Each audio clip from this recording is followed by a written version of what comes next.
أعوذ بالله من الشيطان الرجيم. بسم الله الرحمن الرحيم.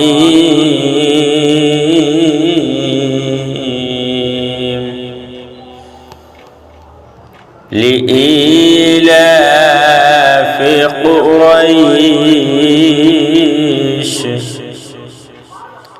إيلافهم رحلة الشتاء والصيف فليعبدوا رب هذا البيت الذي أطعمهم من جوع وآمنهم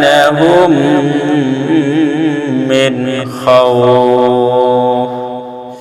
صدق الله العظيم.